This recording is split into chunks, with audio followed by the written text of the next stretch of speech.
UK car, but sent to Austria for a engine build. We'll have a chat with Jamie in a minute. It's an R36 engine. Big old turbo, built by turboelite.com. All-wheel drive. I'm not sure on if it's sequential in this, but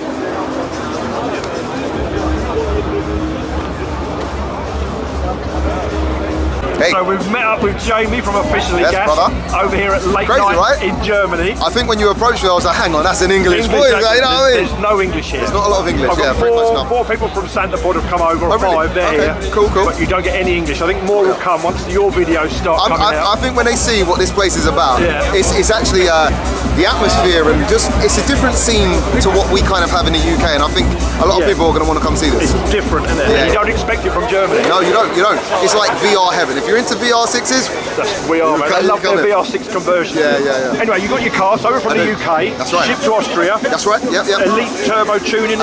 Turbo Elite. Turbo Elite in Austria.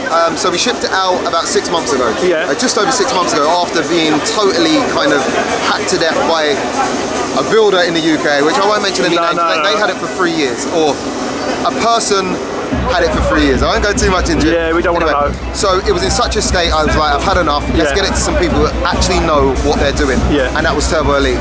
Great guys, given them a car, and in 6 months they've turned around this, and it's actually amazing. The man's crazy, isn't he? The man is crazy, but his attention to detail, his fit and finish is second to none. And it was literally right down to the wire. They got this car finished last night. You've dynoed it, haven't you? Yeah. Come off the dyno yesterday. Kept it safe, and I know this might sound silly. Yeah. We want to try and get through this event because it's such a fresh build. It's like I have 0 seat time in this car. So we kept it safe. It's making 1,007 to the wheels, so just shy of 1,200. Is that like a map 1 or 2? Have you got? Or? So that's as much as we pushed on the dyno. Okay. So we can turn it down. There's no up map from there. Yeah. But there'll be a conversation after this event if everything goes well where I want to go. What I need to know is, are the R36s as strong as the R32s? As far as I'm aware, no. Because people don't go that route, do they? They don't. It's because you can rev an R32, as far as I'm aware, higher. Yeah. And that's why people de-stroke the R32 to an R30, or they go with a 2.8 and come up. I believe it's because the revs. I might be wrong. I know HST are over here, and they've got their shop car, which is an R36. Yes, that's right. Go pick their brains. So I've been speaking to them, and you know, they were actually saying they believe the engine's strong, but there's more potential in a 32, and I think that's because you can go billet blocks. Apparently you can't do a billet block for a 36. I mean, people like TTK, they're showing us. They're going to be in the 60s soon. Mate, it's insane. Put me around the car, come on. Cool, man. I mean, where do we start? So this is a UK spec Cupra, UK spec Cupra, 280 I think it was, or 290 actually. Front wheel drive manual it used to be.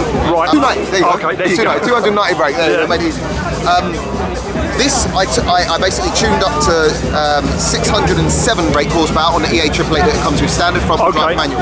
And at that power, we managed to get the record for the fastest manual Cupra in the world, 100 to 200. Yeah. Is that on your track or at Pod? It was done on the road, not on my track. Oh, okay. I couldn't replicate it on my track because my track's a little bit bumpy. It usually shaves a little bit off. Which actually at the time, I think it's been beaten now, but actually matched the fastest DSG Cupra. You're joking. So it was really quick. That's with how much horsepower? 607. It was on Cyvex and everything like that. Really cool build. But it almost felt like we completed it. So at that point, it was like, right, cool, what do we do? You're chasing numbers all the time. Chasing numbers, That's your game. So we went super crazy. So I'll talk about what's been done here. So it's now been 4-wheel drive converted. A lot of custom bits. People will think that the 4-wheel drive just fits in. It doesn't. It doesn't. These aren't made to be 4-wheel drive. This model isn't, at least. I know they come with a Cupra that did have 4-wheel drive, I think, in Europe. But these actually have like the spare wheel well and everything. These cutting out, fabrication, all that. Properly shortening, operating. Is that off of an Audi or a Golf or a Audi S3? S3. Audi S3 8V, so like a 2015. Modified, so it's a completely modified prop, uprated prop, uprated shafts all round. Rear diff is off the S3 but with wave track LSD. Okay. Uprated clutch plates in that Haldex. At the front, or should I say what the prop's lead into? We've got a Kotoch 7-speed sequential, which is a billet MQ500 sequential. So it's kind of like the manual version of a DQ500 but sequential. Right, and that's with 7 gears. Stronger? It's the strongest you can get as far as I'm aware for a VR engine. Okay. So yeah, apparently it does crazy amounts of Newton meters. And when you say you've got a custom prop, is that is it the same size as the S3? Shortened and uprated. I think they call it them donuts. The bit. Yeah. So all those bits uprated from I think rubber mounted to solid, and all that kind of stuff. I think I probably butchered this. So that all has been done. And then of course the R36 engine, fully built R36. Let's have a look at the engine. Let's get around there. Let's have a look, man. So this is like the cherry on top. Let's have a squeeze in. I mean, look at the detail in this. And I think that's what's crazy about it. It's not only built to go fast and makes a lot of power, but it looks very pretty. I don't want this to be a show car or only a show car, but it's great when the power or the speed can match the looks. So yeah, R36 engine, fully built. We're running a 12 injector setup here. So I think they're 1200 cc's times 12, so we've got a lot of fuel. Don Octane custom. Okay, Don Octane. Okay. Yeah, and that's a Don Octane custom center feed rail that goes on there. Powergate 60 single wastegate. Are you trying a new turbo, aren't you? So yeah, so it's a bit of a tricky one because I actually work with Precision, right? So I'm sponsored by Precision. But for this build, we actually had something in place before I got that sponsorship. Right. So this is the last one of my cars that's not running in Precision. Okay. But this is a comp turbo. I can't remember the actual name, but it's the newest generation of an oilless turbo. Okay. So this has no oil feed to it. It's actually a sealed unit. It's water cooled. That's it. I was going to say, how's it called? Water cooled. It's water cooled, but it's a sealed unit. If you try to spin that wheel when it's cold, it moves a little bit, and that's it. Really? So once it warms up a little bit, it'll spin a lot. That's a 1700 wheel horsepower turbo, so it's a big boy turbo. Obviously, we're not running anything like that power-wise. All of this is custom. Who's made all of this? Is that so that's all custom fabricated by the guys at Turbo Elite and their guys. So custom sidewinder. Obviously, got a massive single exit screamer and a 4-inch exhaust pipe straight off the back of the turbo. All the thermo kind of heat protection done by Thermo Monkey, and I think they're in Austria too. Who's your ECU? So the ECU, this is the really cool one. So Turbo Elite build their own ECUs. So this has got Turbo Elite motor management, is what they call it. So it's all Turbo Elite custom, completely custom. So he knows it's inside out. Inside out, like literally, it's a custom ECU for the car. Yeah, that's pretty much it. Like that's the main thing. It's fully built, as I say, cammed out. Right-hand drive over here. Right-hand drive, yeah. So right-hand drive, as you can see. Is this a tagged cage or just a built cage? No. So this was built by a company who were able to fit us in. They're called, I think, Bavarian Car Tuning in Germany. It's a full welding cage, but it's not tagged. But you're never going to compete in it, are you? Not really, I don't think so. It's kind of one of these kind of events you pull up and you see what you can do on prep. So yeah, massive shout out to them. Massive shout out to Tillit. In all of my fast cars, we have Tillit. Everyone's Tillit now. These are the V6 Screamers. These are the lightest in the game. The seats weigh under 5 kg without the rails. They're really, really light, really functional and comfier than they actually look. The 7-speed sequential from Katouch. What else is cool about this car is we've got full race logic, a full race logic system. So we've got 2 cameras, one facing forward, one facing back. We have any readouts we want from here programmed in. But also, if I bring you around the back,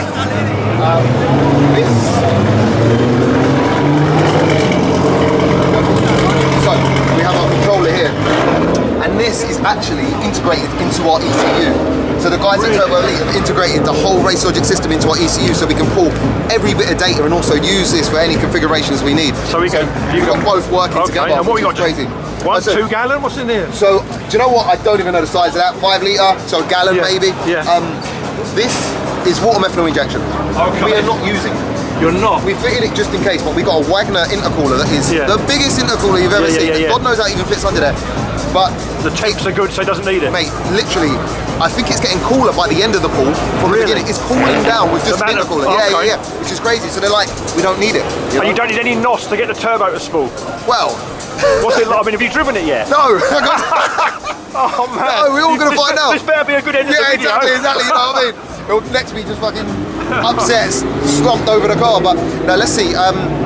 On the dyno, it doesn't seem too bad. It's actually spooling pretty well. We have got an issue with VVT at the moment. So VVT being variable valve timing, pretty much. A bit like VTEC for the people who know VTEC. we have no VVT. So we could gain a little bit more power lower down, or the small lower down, a bit more Newton meters, but we haven't got that, which is not the best, but it's not too much. So are you going to go out and do like an A to B run just to get down the track, bro, and then go back round? We ain't even doing A to B runs yet. We're rolling into it. I'm clutching it on the shifts, and on low power, and we're building up until we'll start. But you're used to sequential boxes, aren't you? So yeah. So it's going to be easy. I don't know about easy. We'll see. All right, Jamie, man. Thank you very much for your time. My pleasure, man. And we'll see you on the track. Man. Take it easy. Cheers, pal. I'm just a normal person who likes fast cars, like that is it. Full send then.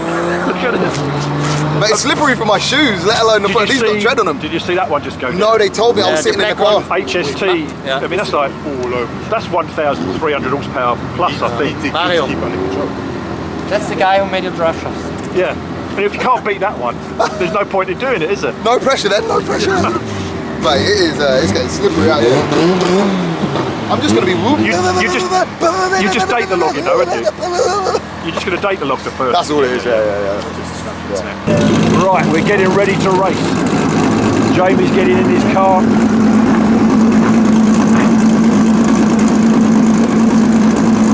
Good luck.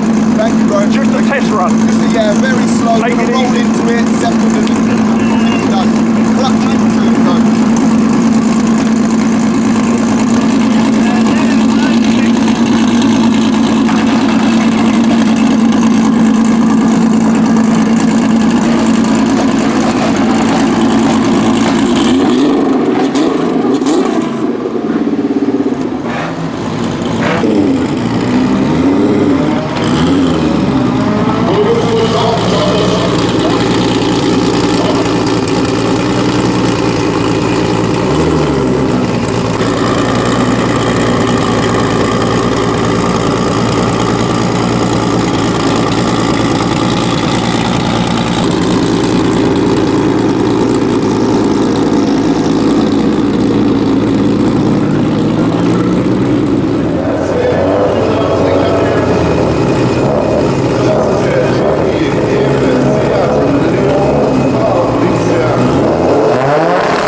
Jamie's first test run, just a quick run down the track, A to B pass, just a data log, no heroics, it's slightly damp here as well at the moment, only a 15-second pass, there go back into the pits, data log that and be back round, and hopefully they'll be going quicker and quicker.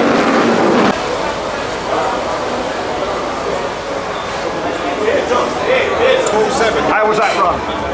Yeah, it's good. It felt good. It felt alright? It felt good. It's a little bit weird again using the clutch with a sequential for me. Really? It's like, because I'm so used to just keeping it pinned, I'm pulling that lever, and now I have to come off the throttle, use the clutch. You know what I mean? So just to warm up. I mean, look, flat shift is mapped in, and I think once we popped a clip off our coolant pipe, but once we get everything. Is that what the smoke was? Yeah, it was. It's coolant. Oh, it's coolant. I just saw it.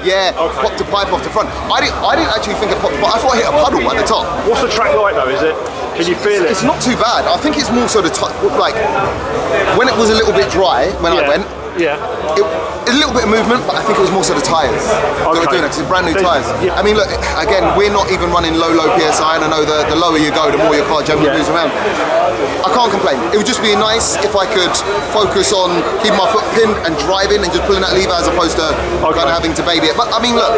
You're going to go round and go. Yeah. Had that not popped off, we would have tried to go again and again and again. Should I tell you where you are at the moment out of 141 cars? I don't know, it was probably like a 25-second run, so. 15 seconds. Yeah, okay. And you're 137th out of 141. We ain't last, baby. We ain't last. We're on the board. But we're tested. Yeah, we're tested. Right, we're on the board. We'll have it. I'll take that. I'll take that. Yeah, back in one piece. That's it. You know, kind of. I don't know what time they're racing till tonight. It was 9. It was about 10 o'clock last night. No, 9 o'clock. Yeah, I think about 9 o'clock, and then they done this mad rev off. Yeah, crazy. All right, we might see you back out on the track in a minute. Fingers crossed. Right, it's now Saturday. We're standing in the rain at the side of the track. It's been raining all morning. It's 12 o'clockish now. Racing's meant to start at 3. A lot of the cars are going home. I don't think we're going to have any racing today. Jamie's car's in the garage behind me. He did one test run yesterday and that was it. So I'm not sure what his plans are today or when he's going to take the car back out again, at what track. But we're going to have a quick word with him in the pits and just see what his plans are. Right, I'm back in with Jamie in the garage. Rained off, mate. It's one of those, mate. I mean, look, you can prep everything else. You can do as much as you can to the car. Can't predict the weather and can't do anything about the weather. Yeah. So it's a bit tragic in that respect. Only got one run. It's a shame we didn't get more runs yesterday. I know, man. I mean, there was a lot going on prior to the actual kind of opening of the quarter mile. Yeah. And then it started raining. As I say, we only got one run. Low boost, pretty much as low as it would go. I think it's about 700 wheel. Clutching it on the shifts too. Yeah. Just is that's all the seat time I've had in the car now. Like, you know, that's the first run you want, then you go round. Yeah. It was a data collected exercise. The idea was get to the end, come back round on the laptop. Everything's okay. Turn it up a little bit. All right, now flat foot shift or whatever, or no lift shift. And that was the idea. But it got rained off, and then today the forecast has just been like rain from morning to night. We're seeing a few contradicting forecasts. We're looking at the optimistic ones, you know, but most of them are saying it is rain from now till bloody tomorrow. But if not, the car's going to get taken back to Austria. Yeah, so the car will stay out in Austria because obviously that's my support basis for the car. The idea was today over this event was a big shakedown. Whatever it needs from here, the boys go back, look at it, and sort it for the next race event. So I don't know where we stand right now because we have pretty much no data still on the car. I don't know. I need to find you an event in Europe then. Find me an event in Europe. And then we'll come out. And man. Right now it's so crazy. Like, I was just speaking to you off camera, and I don't know. I just don't know where we go from here in terms of when's the next time I'm going to be in the car, trying to actually get some more data and sending it. So basically, for people watching this video, stay tuned. Stay tuned. We're all going to find out together because I don't know. No one knows. I appreciate your time. Great to meet you, man. Cheers, man. Nice one.